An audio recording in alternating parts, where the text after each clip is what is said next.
Hi everyone, I hope you are doing well. This video is about weak interactions और यहाँ पे हम weak interactions को study करने जा रहे हैं. तो this is one of the fundamental interactions जो कि nuclear dimensions में होती है, means very small dimensions में होती है. large scale में हम इसको नहीं observe कर सकते. For example, electromagnetic forces and gravitational forces, ये मैक्रोस्कोपिक हम इन फोर्सेस को कह सकते हैं क्योंकि इनका इफ़ेक्ट हम डेली लाइफ में भी देख सकते हैं. लेकिन strong interactions and weak interactions they are limited forces, short range forces, and इनका जो इन्फ्लुएंस है वो उनकी अपने घर तक महदूद है. तो ये अपने घर में काफ़ी मजबूत हैं, अपनी हदूद में, अपने रेंजेस में काफ़ी ज़्यादा स्ट्रॉन्ग है, even very much stronger than these macroscopic forces that we see around us.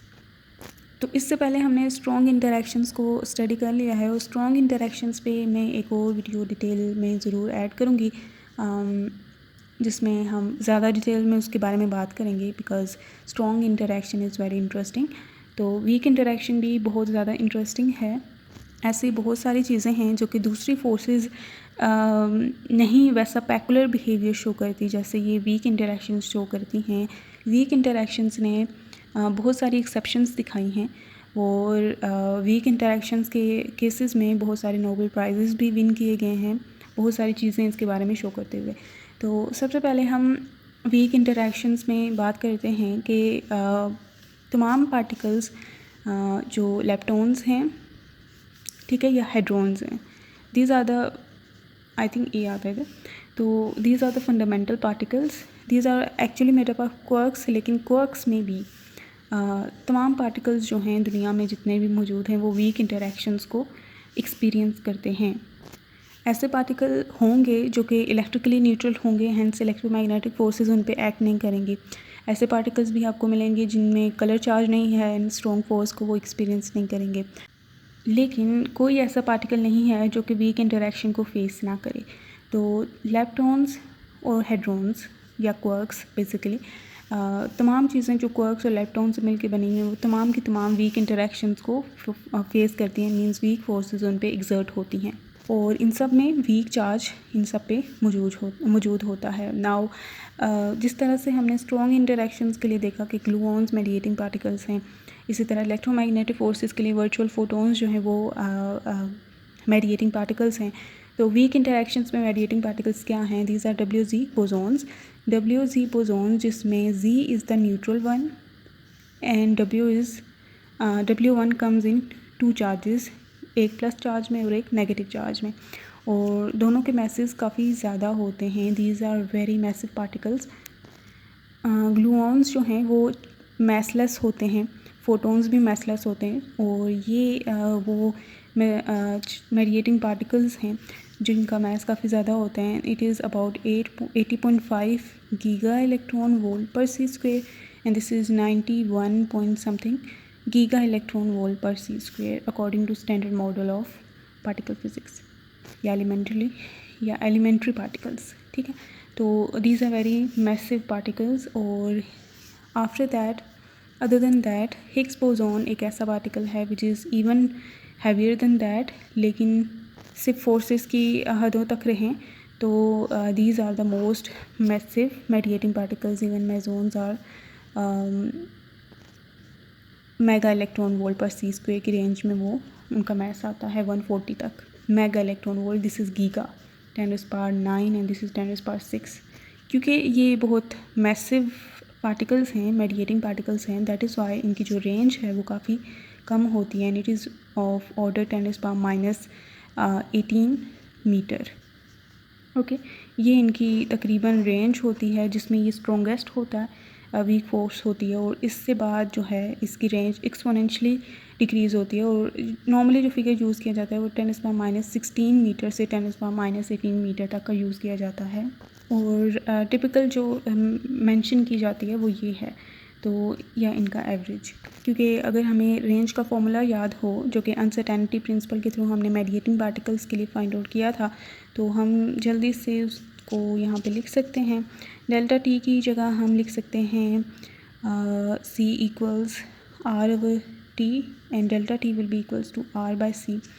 so that this is r by c h cut by 2, or this is mc square r by c h cut by 2, c1 is cancelled, or r is h cut by 2 mc.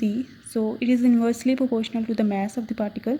If the mass of the particle is very large, then the range of the force will be very small. तो हम ये देख सकते हैं इनके masses काफ़ी ज़्यादा हैं, hence its range will be very small. और अगर आप इसको फॉर्मूला में पुट करें यहाँ पे, ठीक है, और क्योंकि ये मीटर्स में है तो इन सबको जूल्स में पहले करना पड़ेगा, जाउल में करना पड़ेगा, तो ये आपके पास इसका रिज़ल्ट आ जाएगा for the range of these particles.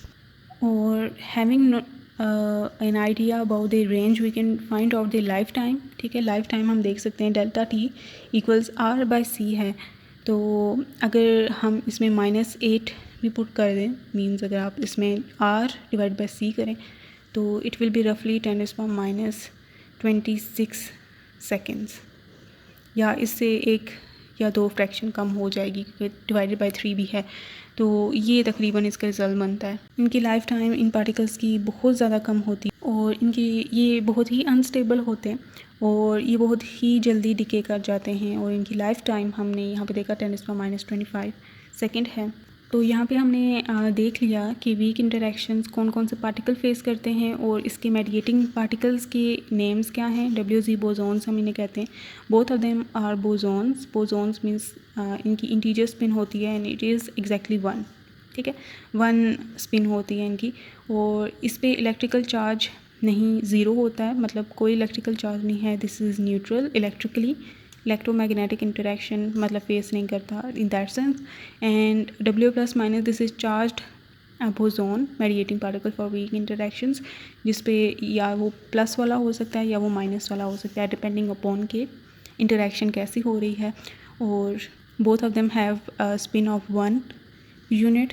ठीक है, बोसॉन्स हैं ये और इनके मैसेज हमने देख लिए हैं. These are quite heavy and their lifetime is 10⁻25 second. It means they decay very fast. और हम देखेंगे अभी वो फेमन डायग्राम ड्रॉ करते हुए कि किस तरह से ये इंटरेक्शंस होती हैं. एंड हमने इनकी रेंज देखी डिपेंडिंग अपॉन दिस फार्मूला. इसमें जब हमने इसके मैसेज पुट किए, एवरेज वैल्यू भी आप पुट करें तो भी 10⁻18 के फैक्टर में ही आती है. और लाइफ टाइम आप इस फार्मूला में पुट करते हुए भी फाइंड आउट कर सकते हैं. तो अभी ये सारी चीज़ें हो चुकी हैं. तो यहाँ पे मैं कुछ फीचर्स लिख देती हूँ वीक इंटरेक्शंस के which makes it very different from the other ones. तो इसकी मेडिएटिंग पार्टिकल्स आपने देख लिए हैं. और ये दो मतलब ये भी फीचर्स हैं ना कि leptons and hadrons, all elementary particles, leptons and hadrons, they all experience weak forces, weak interaction. They all take part in weak interactions. Secondly, their mediating particles are WZ bosons. ठीक है, जिसमें आपने ये इनके charge और neutral वाला ज़रूर इसमें शो करना है. और they have masses of 91 giga electron volt पर c² and 80.5 giga electron volt पर c². ठीक है, ये वैसे एनर्जी का यूनिट ऐसे आता है कि हमारे पास E = mc² होता है ना. और E इज़ हैविंग, अगर इलेक्ट्रॉन वोल्ट में ली जाए तो इलेक्ट्रॉन वोल्ट उसका यूनिट होता है. तो मैस का यूनिट निकालना है तो मैस इधर रहने देते हैं, c² इधर डिवाइड कर देते हैं, तो मैस इक्वल्स इलेक्ट्रॉन वोल्ट पर c².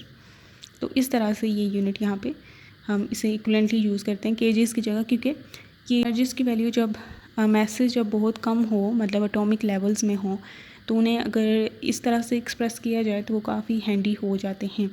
कि इवन जो mass of electron which is 9.1 × 10⁻31 kg, उसे अगर आप इन यूनिट्स में रिप्रेजेंट करें तो वो मेगा इलेक्ट्रॉन वोल्ट पर c² बनता है. 0.511 मेगा इलेक्ट्रॉन वोल्ट पर c². मीन्स हैंडी है, स्मॉल वैल्यूज़ में आपने एक्सप्रेस कर सकते हैं. तो ये मैसेज हैं इनके.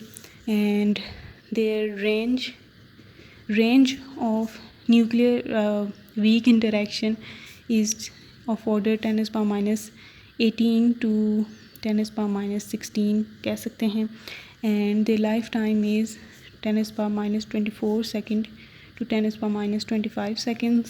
ठीक है, these mediating particles are, ये mediating particles की लाइफ टाइम लिखी गई है. And they are unstable, okay, mediating particles. Thirdly, अगर हम देखें तो वीक इंटरेक्शंस में फ्लेवर चेंज हो जाता है क्वर्क्स का. Weak interaction is the only interaction that can change the flavor of quarks. बाकी कोई भी इंटरेक्शन ऐसी नहीं है जो कि फ्लेवर ऑफ क्वर्क को चेंज कर सके. फ्लेवर ऑफ क्वर्क क्या होता है, आपके पास जो क्वर्क्स हैं वो उनको फ्लेवर्स से रिप्रेजेंट किया जाता है, like up quark, down quirk. इसी तरह चार्म क्वर्क होता है, स्ट्रेंजनेस क्वर्क होता है, ब्यूटी क्वर्क होता है, और इस तरह से आई थिंक 6 इसके फ्लेवर्स आते हैं. तो ये अगर 2 अप क्वर्क हों और एक डाउन क्वर्क, तीनों का मिक्सचर बने ना, तो ये हम इसे प्रोटोन कहते हैं. ठीक है, अगर एक अप और 2 डाउन हों तो इसे हम न्यूट्रॉन कहते हैं. ठीक है, और मीन्स ये डिफरेंट कॉम्बिनेशंस और ये डिफरेंट फ्लेवर्स में आते हैं. ओके, तो स्ट्रॉन्ग इंटरेक्शन जब होती है तो सिर्फ कलर चार्ज चेंज होता है. मीन एक क्वर्क का अगर कलर पहले रेड था तो बाद में ब्लू हो जाएगा, डिपेंडिंग अपॉन उसने ग्लूऑन कौन सा इमिट किया है. तो मीन्स उसमें कलर सिर्फ चेंज हो सकता है. इलेक्ट्रोमैग्नेटिक इंटरेक्शन में भी ऐसा नहीं होता कि फ्लेवर क्वर्क का चेंज हो सके. और ग्रेविटेशनल इंटरेक्शन तो हम देखते ही नहीं हैं क्वर्क लेवल पे, क्योंकि they are negligible at quark level. और सिर्फ वीक इंटरेक्शन एक ऐसी इंटरेक्शन है जो फ्लेवर ऑफ क्वर्क को चेंज कर सकती है. मीन वीक इंटरेक्शन के through up quark down quark में चेंज हो सकता है, और इसी तरह डाउन क्वर्क अप क्वर्क में चार्म इंटू स्ट्रेंजनेस और ये सारी चीज़ें मतलब हो सकती हैं. और ये सिर्फ वीक इंटरेक्शन में होता है, बाकी किसी इंटरेक्शन में नहीं होता. Other than that, only in weak interaction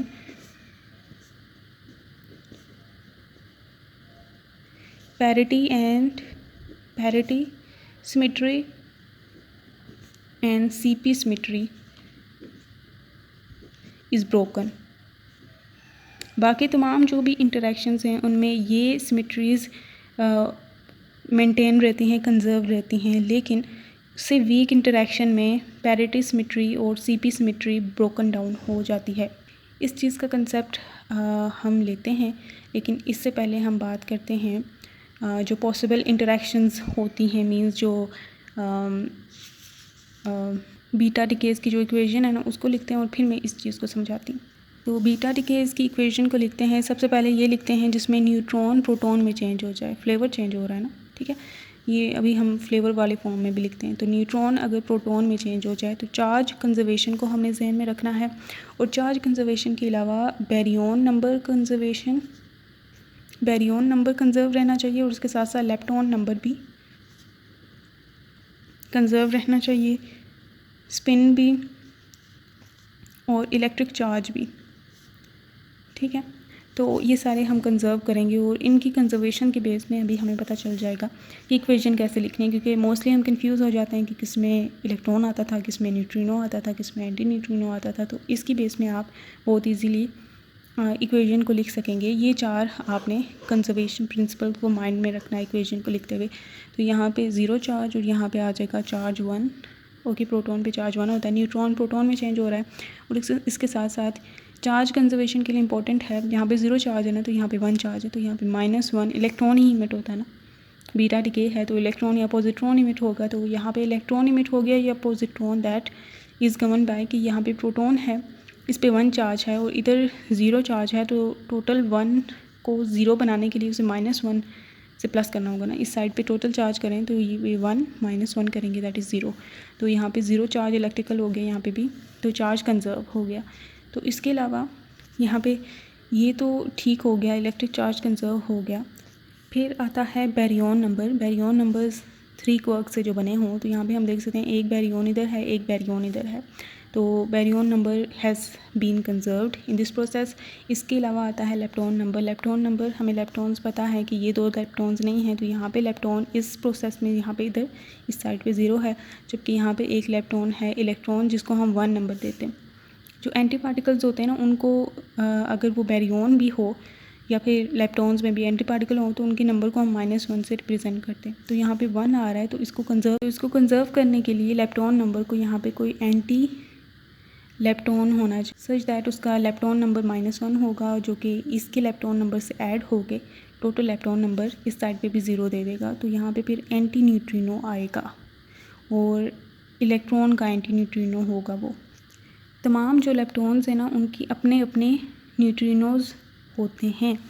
leptons हमारे पास होते हैं इलेक्ट्रॉन्स के जो एसोसिएटेड एंटी न्यूट्रिनोज होते हैं हम उन्हें इलेक्ट्रॉनिक न्यूट्रिनो कहते हैं या इलेक्ट्रॉन न्यूट्रिनो कहते हैं।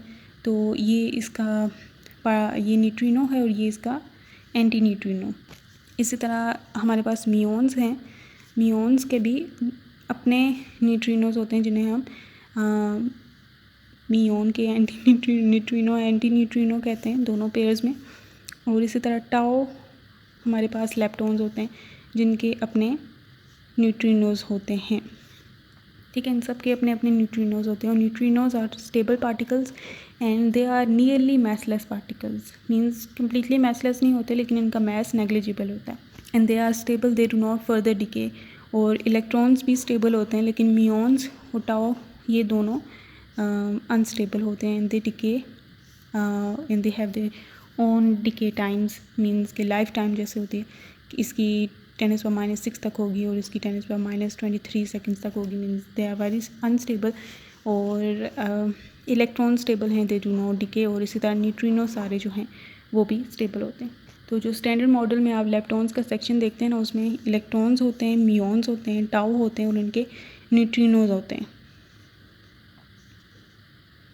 और इनके एंटी न्यूट्रिनोज पार्ट भी, जैसे इलेक्ट्रॉन का पॉजिट्रॉन भी होता है इसी तरह ये इनके एंटी पार्ट्स भी हमेशा ही हर किसी के आप एंटी पार्ट्स को लिखते हो। तो खैर यहाँ पे फिर ये इसलिए हमारे पास यहाँ पे वैसे स्पिन की ज़रूरत नहीं पड़ी। स्पिन की आगे ज़रूरत पड़ेगी, वो उसकी नीड बाद में मेंशन की जाएगी, लेकिन फ़िलहाल यहाँ पे ये 3 ही इनफ ही रहेंगे। ये हमने प्रोसेस देख लिया है, ये इस तरह से होगा। ठीक है, तो जब न्यूट्रॉन प्रोटॉन में चेंज होगा तो इलेक्ट्रॉन इमिट होगा as beta particle and anti neutrino. Electron anti neutrino emit होगा। और सेकंड प्रोसेस जिसमें प्रोटॉन चेंज हो जाता है न्यूट्रॉन में। ठीक है, proton has 1 charge, neutron has 0 charge. तो यहाँ पे हमें पॉजिट्रॉन इमिट होगा क्योंकि इलेक्ट्रिकल चार्ज कंजर्व करना है। तो यहाँ पे +1 चार्ज हो गया, यहाँ पे भी +1 चार्ज। और यहाँ पे बैरियन नंबर 1 है। ठीक है, एंटी पार्टिकल होता अगर ये प्रोटॉन का तो -1 होता। मीन्स एंटी पार्टिकल के लिए आप नंबर जो है वो -1 लेते होते हो, जबकि मैटर के लिए या पार्टिकल के लिए, सिंपल पार्टिकल के लिए आप पॉजिटिव लेते हो। तो यहाँ पे भी बैरियन नंबर 1, तो बैरियन नंबर इज़ कंजर्व्ड। यहाँ पे लेप्टॉन नंबर 0 है, यहाँ पे कोई भी लेप्टॉन नहीं है। यहाँ पे ये लेप्टॉन है which is anti particle, that is Y इसका -1 है लेप्टॉन नंबर। तो यहाँ पे ऐसा लेप्टॉन होना चाहिए जो कि एंटी ना हो। तो हम वो इलेक्ट्रॉन का न्यूट्रिनो लिखते हैं जो कि एंटी नहीं होगा, सच दैट इसका lepton number will be positive, क्योंकि ये एंटी नहीं है, पार्टिकल है सिंपल न्यूट्रिनो। तो इसका टोटल लेप्टॉन नंबर हम फाइंड आउट करेंगे विच विल बी 0। यहाँ पे भी 0, यहाँ पे भी 0, दोनों साइड्स पे लेप्टॉन नंबर भी कंजर्व हो चुका है। तो इस तरह से बैरियन नंबर, लेप्टॉन नंबर और चार्ज की मदद से आप फाइंड आउट कर सकते हो कि रिजल्टेंट क्या पार्टिकल्स हो सकते हैं। These are the 3 conservation principle जो कि always holds in particle fundamental particle interactions. ठीक है, तो ये 3 प्रिंसिपल ऑलवेज होल्ड्स। आप डायरेक्टली जिसे देख लो, स्पिन वाला थोड़ा सा आप सोचना समझना होता है, लेकिन बाकी ये वाले ऐसे होंगे। स्पिन वाले के लिए आपको न्यूक्लियस को एज अ होल लेना होता है और शेल मॉडल अप्लाई करते हुए कि आया ये जो चार्जेस हैं, ये प्रोटॉन्स और न्यूट्रॉन्स जो हैं वो किस एनर्जी लेवल पे हैं। इनकी एनर्जी लेवल पे डिपेंड करेगा कि इनकी एंगुलर मोमेंटम स्टेट्स क्या होंगी और एक्सेट्रा एक्सेट्रा। तो दैट इज़ वाई यहाँ पे हमने स्पिन को कंसीडर नहीं किया। तो baryon number, lepton number and electric charge के बेस पे हमने ये 2 लिखे हैं। इसके अलावा आता है इलेक्ट्रॉन कैप्चर। इलेक्ट्रॉन कैप्चर में एक प्रोटॉन न्यूक्लियस में इलेक्ट्रॉन को एब्जॉर्ब करता है। ठीक है, तो ये इसका 1 चार्ज और इसका -1 चार्ज, तो ये न्यूट्रॉन में चेंज हो जाता है और इसका चार्ज कंजर्वेशन के अकॉर्डिंग क्या आना चाहिए, 0 आना चाहिए, विच इज़ ठीक है। उसके अलावा हम अगर कंजर्वेशन देखें बैरियन नंबर, तो बैरियन नंबर माशाल्लाह से हमेशा कंजर्व रह रहा है इधर, और ये ठीक है कंजर्व्ड है। और इलेक्ट्रॉन नंबर में देखें तो दिस इज़ इलेक्ट्रॉन, इसका इलेक्ट्रॉन नंबर 1 है, यहाँ पे इलेक्ट्रॉन नंबर 1 है तो यहाँ पे भी 1 होना चाहिए। तो उसके लिए यहाँ पे पार्टिकल आना चाहिए, एंटी पार्टिकल नहीं आना चाहिए, और वो भी इलेक्ट्रॉन का एसोसिएटेड होगा।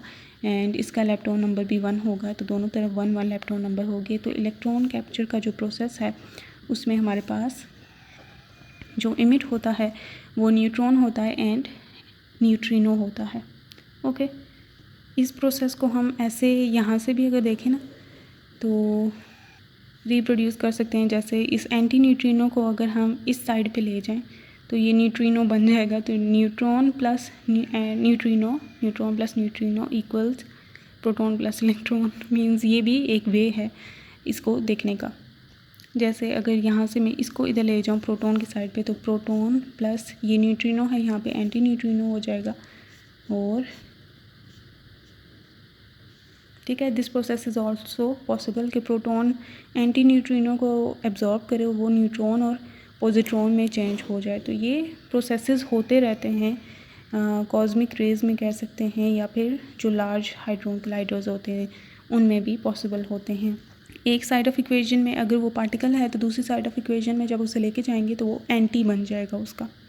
तो जैसे यहाँ पे ये पार्टिकल था, यहाँ पे ये एंटी पार्टिकल हो गया। इसी तरह यहाँ पे अगर ये एंटी पार्टिकल है इस साइड पे ले जाएं तो ये पार्टिकल बन जाएगा, just like in this equation. तो मींस ये ऐसे ही मैंने बात बता दी। तो ये सारी हमने इंटरेक्शंस लिख ली हैं और ये सारी की सारी हो रही हैं by means of WZ bosons. हमने यहाँ पे WZ बोसॉन्स का रोल नहीं मेंशन किया, लेकिन दे आर इन्वॉल्व एक्चुअली। तो ये वाला पार्ट जो अभी मैं बताने जा रही हूँ this is optional and this is for those who wants to know कि कैसे हो रहा है मेडिएटिंग पार्टिकल के थ्रू, कैसे जस्टिफाई किया जा सकता है। तो for those who are curious, तो वरना आप इसको स्किप करके नेक्स्ट पार्ट जिसमें हम energy conservation problem and spin conservation और पॉली की हाइपोथेसिस और ये सारी चीज़ें यूज़ करेंगे, जिसमें न्यूट्रिनोज की आने की पॉसिबिलिटी को बताया गया कि किस तरह से इसने बहुत सारे इश्यूज़ को रिजॉल्व किया और कैसे इश्यूज़ आ रहे थे अगर हम अनदर पार्टिकल को कंसीडर ना करते। तो सबसे पहले मैं यहाँ पे इस इंटरेक्शन को लेती हूँ जिसमें न्यूट्रॉन चेंज हो रहा है प्रोटॉन में, ठीक है, by charge conservation this is 0, यहाँ पे चार्ज है 1, ठीक है। तो यहाँ पे एक ऐसा पार्टिकल मेडिएटिंग पार्टिकल इमिट होना चाहिए जिसकी जो चार्ज है वो -1 हो, ठीक है, such that the conservation holds. तो यहाँ पे क्या हुआ कि यहाँ पे था अप डाउन डाउन क्वर्क्स और यहाँ था डाउन अप अप क्वर्क। तो बाय वीक इंटरेक्शन क्या हुआ कि ये दोनों तो एज इट इज़ रहे, लेकिन ये डाउन क्वर्क चेंज हो गया अप क्वर्क में, ठीक है। One of the quark has been change into another quark, flavour change हो गया with the emission of W-1 boson. और W-1 बोसॉन क्योंकि हाईली अनस्टेबल है, 10⁻⁻23 सेकेंड्स इसकी लाइफ टाइम है, ये फ़ौरन से डिके कर जाता है into electron, okay, plus all here conservation all into electron and anti neutrino, जैसे हमने यहाँ पे बैरियन नंबर और लेप्टॉन नंबर की कंजर्वेशन देखी थी, सच दैट कि हम इस प्रोसेस को अगर इकट्ठा कर दें तो ये फिर इसकी डिके के बाद ये आ जाता है कि इस इंटरेक्शन के नतीजे में ये वर्चुअल पार्टिकल बना और वर्चुअल पार्टिकल फ़ौरन से डिके हो गया इसमें, ठीक है। और इस पार्टिकल की वजह से जो फिर एनर्जी वोलेशन फॉर एग्जांपल हो रही थी वो ख़त्म हो जाती है, वैनिश हो जाती है as soon as it is vanished, ठीक है। तो ये हमारे पास ये प्रोसेस कंप्लीट हो गया। इसी तरह हम इस प्रोसेस के लिए भी देख सकते हैं जिसमें प्रोटॉन चेंज होता है न्यूट्रॉन में, इसमें W+1 ये वाला इन्वॉल्व होगा मेडिएटिंग पार्टिकल, जिसमें चार्ज कंजर्वेशन के लिए यहाँ पे पॉजिट्रॉन ही इमिट होगा और उसके साथ साथ लेप्टॉन नंबर को कंजर्व करने के लिए यहाँ पे कोई लेप्टॉन नहीं है, यहाँ पे भी लेप्टॉन नंबर कंजर्व रहना चाहिए। तो यहाँ पे ये अगर एंटी पार्टिकल है ना, पॉजिट्रॉन है जिसका लेप्टॉन नंबर -1 होगा, तो यहाँ पे पार्टिकल होना चाहिए, ठीक है। जैसे यहाँ पे भी लेप्टॉन नंबर को कंजर्व हमने किया। ये W जो पार्टिकल्स हैं these are not leptons, these are gauge particles, ठीक है। गेज पार्टिकल्स वो होते हैं जो कि मेडिएटिंग पार्टिकल्स होते हैं। और ये लेप्टॉन्स नहीं है, हेंस यहाँ पे 0। और अगर ये वाला प्रोसेस भी हम देखें तो, क्योंकि ये फर्दर डिके हुआ है ना इसमें, तो ये भी इसका इलेक्ट्रॉन नंबर 1, इसका इलेक्ट्रॉन नंबर -1, 1 - 1 इज़ 0, और यहाँ पे भी 0। तो इस तरह से भी कंजर्वेशन। और सिमिलर हम इस चीज़ के लिए भी कर सकते हैं। इलेक्ट्रॉन कैप्चर में ये होता है कि यहाँ पे प्रोटॉन है, प्रोटॉन सबसे पहले कन्वर्ट होता है न्यूट्रॉन में, और न्यूट्रॉन में कन्वर्ट होने के साथ साथ वो इमिट करता है W+1 पार्टिकल को। ये W+1 particle in next process interact करता है विद इलेक्ट्रॉन जो कि नियरेस्ट मोस्ट ऑर्बिट में होता है, और इंटरैक्ट करने के बाद that converts itself into neutrino, electron neutrino.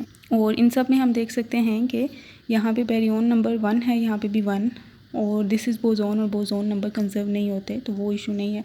तो ये कंजर्व्ड लेप्टॉन नंबर यहाँ पे 1 है, यहाँ पे भी ये न्यूट्रिनो है तो वो 1, और दिस इज़ कंजर्व 2। और इसको इकट्ठा करके लिखें अगर, तो ये इसको निकाल देते होते हैं जो कि मेडिएटिंग पार्टिकल हो, तो ये इकट्ठा लिखें इनके रिएक्टेंट्स और प्रोडक्ट्स, तो दैट इज़ P और ये E-1 जो कि मतलब रह जाए एट द एंड। तो ये प्रोसेस इस तरह से फिर हमें दिखाई देता है इलेक्ट्रॉन कैप्चर का, which was mediated by this particle. In processes की फेमन डायग्राम बनाते हैं, ठीक है।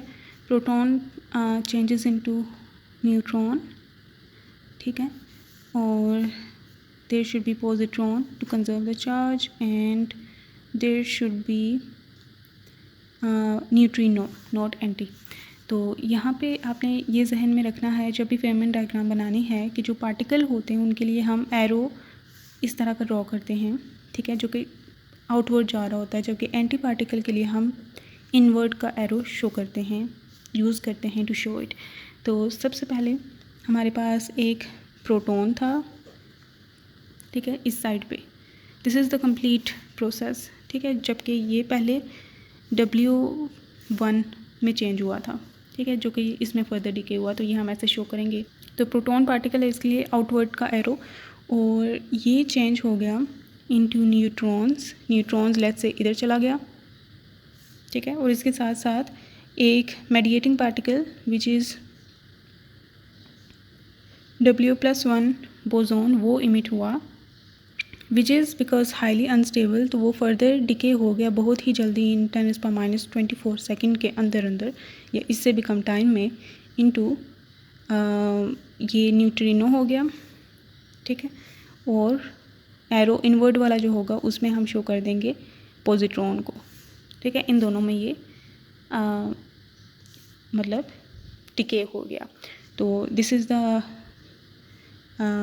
इनिशियल जो प्रोटॉन था, और वो चेंज हो चुका है इन 3 फाइनल प्रोडक्ट्स में, न्यूट्रॉन में, पॉजिट्रॉन में और न्यूट्रिनोज में, ये दोनों न्यूक्लियस से बाहर और ये न्यूक्लियस के अंदर ही। इसी तरह न्यूट्रॉन जो चेंज हो जाता है प्रोटॉन में प्लस इलेक्ट्रॉन में प्लस एंटी न्यूट्रिनो, ये भी हम शो कर सकते हैं। तो इसमें न्यूट्रॉन है, इधर गया ये, और ये चेंज हो गया प्रोटॉन में, ठीक है, दोनों पार्टिकल्स हैं। तो यहाँ पे इमिट होगा W-1 बोजोन, ठीक है, जो कि फर्दर डिके हो जाएगा इलेक्ट्रॉन में, जो कि पार्टिकल है इसलिए आउटवर्ड वाला एरो, और ये क्योंकि एंटी पार्टिकल है इसलिए इनवर्ड वाला एरो, ठीक है। ये आर्बिट्रेरी है कि इसको इधर लिखना है, इसको इधर लिखना है, ठीक है। तो इलेक्ट्रॉन कैप्चर की अगर हम बात करें तो इलेक्ट्रॉन कैप्चर में ये होता है कि सबसे पहले प्रोटॉन कन्वर्ट होता है इनटू न्यूट्रॉन, ओके, और क्योंकि ये +1 चार्ज और इसका 0 चार्ज है, तो ये जो इमिट करेगा वो W+, ये इमिट करेगा that will be W+1 charge का बोजोन, और यहाँ से इलेक्ट्रॉन, ये बोजोन जो ये इमिट करेगा that will interact with the electron जो कि नियरेस्ट मोस्ट ऑर्बिट में है, ठीक है। ये इलेक्ट्रॉन इसके साथ ये दोनों इंटरैक्ट करेंगे, और इंटरैक्ट करने के नतीजे में both of them will convert themselves into neutrino, okay. Charge conserve -1 +1, और लेप्टॉन नंबर भी कंजर्व, यहाँ पे लेप्टॉन नंबर 1 और यहाँ पे भी 1, ठीक है, since it is a boson, और बोजोन नंबर कंजर्व नहीं होता, तो there is no issue on boson number. तो इस तरह से इलेक्ट्रॉन कैप्चर होता है। और अभी हम अगर पैरिटी सिमेट्री की बात करें तो that comes in for neutrino and anti neutrino, ठीक है। इन दोनों की डिस्टिंग्विशबिलिटी में आ जाता है। जो न्यूट्रिनो होते हैं ये लेफ़्ट हैंडेड पार्टिकल्स हैं, बाकी सब कुछ इनका सेम है विद एंटी न्यूट्रिनो, और ये राइट हैंडेड पार्टिकल्स हैं, ठीक है। लेफ़्ट हैंडेड कहना और राइट हैंडेड कहना इज़ रिलेटेड टू कि इनकी डायरेक्शन ऑफ मोशन क्या है और इनका स्पिन की डायरेक्शन क्या है। तो लीनियर मोमेंटम और अगर स्पिन दोनों एक ही डायरेक्शन में हो तो हम उसे राइट हैंडेड कहते हैं और वो एंटी न्यूट्रिनोज होते हैं। और अगर ऑपोजिट डायरेक्शन में हो लीनियर मोमेंटम, या फिर हम कह सकते हैं कि न्यूट्रिनो की मोशन जो होती है वही लीनियर मोमेंटम होती है, डायरेक्शन ऑफ मोशन। तो अगर वो इस तरह से और स्पिन उसका इस तरफ अलाइंड हो ऑपोजिट डायरेक्शन में तो उसे हम लेफ़्ट हैंडेड कहते हैं। अब हम बात करते हैं कि पैरिटी कंजर्वेशन क्या कहलाती है।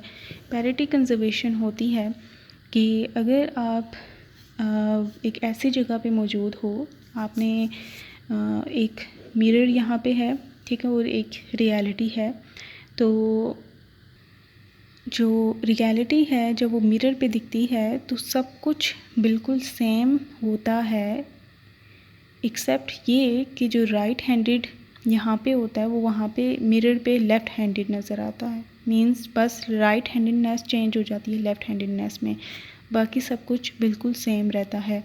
और क्योंकि बाय प्रिंसिपल आप सेम फिनोमेना को मिरर पे देख रहे हो, ठीक है, सेम फिनोमेना को मिरर में देख रहे हो, तो दोनों जो पार्टिकल्स यहाँ पे रिप्रेजेंट कर रहे होंगे ना, दोनों सेम ही होने चाहिए। फॉर एग्जांपल अगर एक फ़ोटोन यहाँ पे और आप मिरर में देख रहे हो फ़ोटोन, तो दोनों फ़ोटोन्स की तमाम प्रॉपर्टीज़, तमाम लॉज ऑफ फिज़िक्स इन पे सेम अप्लाई होंगे, ठीक है, मिरर वाले पे भी और ये वाले पे भी। क्योंकि अगर आप एक ऐसी जगह पे आओ जो फॉर एग्ज़ाम्पल कुछ ऐसे इल्यूजन्स होते हैं ना जिनमें आप बहुत सारे मिरर्स लगे होते हैं, ठीक है, और एक इंसान किसी लेट से रैंडम जगह पे है और आप उसको ऐसे ऑब्ज़र्व कर रहे हो और आपने ये डिटर्मिन करना है कि वो इंसान एक्चुअली कहाँ पे है, ठीक है, तो आप बहुत ज़्यादा कंफ्यूज हो जाओगे एंड आप ये पॉसिबल नहीं होगा आपके लिए टू डिटर्मिन वो इंसान कहाँ है, ठीक है। आप रियलिटी को मिरर इमेज से सेपरेट नहीं कर पाते। इसी तरह ये एक प्रिंसिपल था फिज़िक्स में जिसमें कि अगर आप एक प्रोसेस को मिरर में देख रहे हो और एक प्रोसेस रियलिटी में भी हो रहा है तो there is no way to know कि कौन सा रियल है और कौन सा मिरर इमेज है सिर्फ, ठीक है। तो लेकिन यहाँ पे क्योंकि दोनों न्यूट्रिनोज एक लेफ़्ट हैंडेड है और एक राइट हैंडेड है, ठीक है, इनमें ये पाया जाता है। तो अगर आपने एक न्यूट्रिनो ऑब्ज़र्व कर रहे हैं रियलिटी में जो कि राइट हैंडेड है, ठीक है, तो जब आप उसकी मिरर इमेज देखेंगे तो वो लेफ़्ट हैंडेड आ जाएगा। यहाँ पे अगर राइट हैंडेड है, एंटी न्यूट्रिनो है, तो यहाँ पे जब वो लेफ़्ट हैंडेड बन जाएगा, तो अगर वो लेफ़्ट हैंडेड बन चुका है तो अब वो एंटी न्यूट्रिनो रहा ही नहीं, वो न्यूट्रिनो बन चुका है, ठीक है। क्योंकि अगर आप मिरर इमेज देखोगे राइट हैंडेड पार्टिकल का जो कि है यहाँ पे एंटी न्यूट्रिनो, मिरर इमेज में क्या होता है कि राइट हैंडेडनेस चेंज हो जाती है लेफ़्ट हैंडेडनेस में। तो जब आप इसका इमेज देखोगे, ठीक है, मिरर में, तो आपको वो न्यूट्रिनो दिखेगा। ये ऐसा ही हो गया कि लेट्स से कोई ए पर्सन है जिसे आपने पहले से देखा हुआ था, ठीक है, तो और वो इसी जगह में आपने उसको यहाँ पे रख दिया है, ठीक है।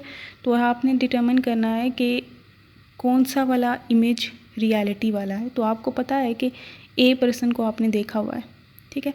तो जब आप इमेजेस देख रहे हो, अगर इमेजेस में बी पर्सन आ गया है, ठीक है, सब इमेजेस में बी पर्सन ही होगा ना, तो आप डिटर्मिन कर सकते हो कि रियलिटी क्या है, दैट इज़ ए पर्सन ही होगा। क्योंकि और सारों की तो शक्लें चेंज हो गई हैं, जैसे यहाँ पे एंटी न्यूट्रिनो में यहाँ पे मिरर में चेंज हो गया है, क्योंकि मिरर की प्रॉपर्टी होती है कि वो राइट हैंडेड चीज़ को लेफ़्ट हैंडेड दिखाता है। आपका यहाँ पे अगर राइट हैंड आपको रियलिटी में दिख रहा है तो मिरर में आपको लेफ़्ट हैंड दिखता है, क्योंकि वो इमेज ऐसे हो जाती है ना। तो यहाँ से हमें पता चलता है। फ्रेशली पैरिटी को स्टडी कर रहे हैं तो इतना ही डिस्क्रिप्शन काफ़ी होती है, लेकिन इसकी डिटेल डिस्क्रिप्शन देखी जा सकती है and we will see it in later videos if required. कि पैरिटी यहाँ पे हम कहते हैं कि ब्रेक डाउन हो चुकी है, क्योंकि these two are distinguishable particle. Mirror symmetry में ये वाली एग्जिस्ट नहीं करती, इस तरह की मतलब पैरिटी सिमेट्री नहीं एग्जिस्ट करती। और इसको एक्सपेरिमेंटली वेरीफाई किया गया था और जिन्होंने वेरीफाई किया था उनको नोबेल प्राइज़ भी मिला था। और सीपी सिमेट्री जो है वो भी ब्रेक डाउन हो जाती है। सीपी सिमेट्री मीन चार्ज और पैरिटी की जो कंबाइंड सिमेट्री हो जाए। Charge parity combined symmetry means कि एक अगर चार्ज पार्टिकल है, नेगेटिवली चार्ज पार्टिकल है, और दूसरा अगर पॉजिटिवली चार्ज पार्टिकल है, दोनों पे laws of physics similar apply होंगे। नेचर एक की तरफ डिफरेंटली और दूसरे की तरफ डिफरेंटली एक्ट नहीं करेगी, दोनों तरफ सिमिलर प्रोसेसेस हो रहे होंगे। इसी तरह पैरिटी और चार्ज दोनों की सिमेट्री दोनों को मिला के जो है ना वो दोनों एक सिमेट्री रखते थे। और सीपी सिमेट्री की ब्रेकेज जो है that was a very key to know the answer to the question that why anti matter is very less in the universe than matter. We see matter everywhere और anti matter कसरत में नहीं है। तो ऐसा लगता है कि at the very beginning of big bang the laws of physics acted differently for antimatter and differently for matter, जिसकी वजह से इस सीपी वैल्यूएशन की वजह से नेचर का एक biased behaviour with uncharged particle से और इंचार्ज पार्टिकल से की वजह से, इस बाइसनेस की वजह से हम देखते हैं कि अभी यूनिवर्स में मैटर ज़्यादा पाया जाता है क्योंकि एंटी मैटर के साथ ज़्यादती की गई है। Forces are the only forces जिसमें सीपी सिमेट्री और पैरिटी सिमेट्री दोनों ब्रेक डाउन हो जाती है। इसके बारे में मज़ीद देखा जा सकता है जो इंटरेस्टेड है, लेकिन ये मेन ये चीज़ थी। ठीक है, ये जो डिफरेंट बिहेवियर है with matter and anti matter, ये तमाम फोर्सेस नहीं मतलब ऐसा करती। मीन्स अगर इलेक्ट्रॉन है और पॉजिट्रॉन है, इन पे इलेक्ट्रोमैग्नेटिक इंटरेक्शन सीपी वोलेशन नहीं करती। मीन्स कि वो इसी तरह एक्ट करेगी जिस तरह इस पे एक्ट करती है। मीन्स वो मैटर एंटी मैटर में कोई भी फ़र्क नहीं करती। तो इसी तरह स्ट्रॉन्ग इंटरेक्शंस भी, इसी तरह ग्रेविटेशनल इंटरेक्शंस भी। लेकिन जो वीक इंटरेक्शंस हैं, वीक इंटरेक्शंस में मैटर एंड एंटी मैटर को डिफरेंटली ट्रीट किया जाता है। ठीक है, और पैरिटी भी इसी में कंजर्व नहीं रहती। और इसके एक्सपेरिमेंट को देखा जा सकता है कि किस तरह से उन्होंने इस चीज़ को प्रूव किया था। मींस इसे ज़्यादा अच्छे से समझने के लिए इसे बहुत डिटेल से पढ़ना होता है पैरिटी के बारे में, सीपी वोलेशन को ज़्यादा अच्छे से समझने के लिए, क्योंकि अभी बहुत सारी कन्फ्यूजन है, क्योंकि अभी न्यूली हमने इसको पढ़ा है। तो सिर्फ वीक इंटरेक्शन जब हो रही होंगी ना, तो ये मैटर एंटी मैटर को डिफरेंटली देखेगा। और इसी तरह मिरर सिमेट्री भी ब्रेक हो जाएगी, जिसे हम पैरिटी सिमेट्री कहते हैं। वो तब होगी जब जो प्रोसेस है वो अंडर वीक इंटरेक्शन हो रहा हो। ठीक है, दूसरी इंटरेक्शन के थ्रू अगर आप देख रहे होंगे ना, तो लेट्स से आपके पास ग्लासेस हैं जिसमें आप इस बंदे को ऑब्ज़र्व कर रहे हैं। अगर आप वीक इंटरेक्शंस की नज़र से इसको देख रहे हैं ना, तो आप ऑब्ज़र्व कर लेंगे। ठीक है, कौन क्या है डिस्टिंग्विश कर सकते हैं। लेकिन अगर आप स्ट्रॉन्ग इंटरेक्शंस और इन सारे इंटरेक्शंस की नज़र से देख रहे हैं तो आप इन सब को इक्वली ट्रीट करेंगे, तो ये वोलेशन नहीं होगी और हैंस आप डिटर्मिन नहीं कर सकते कि कौन सा वाला है। तो मीन सब कुछ इक्विवेलेंट बिहेव होगा। लेकिन अगर आप वीक इंटरेक्शंस की नज़र से देखेंगे तो प्रोसेसेस डिफरेंटली बिहेव करते हैं इन मिरर इमेजेस में और रियलिटी में और एक्सेट्रा जो भी हमने डिस्कशन की।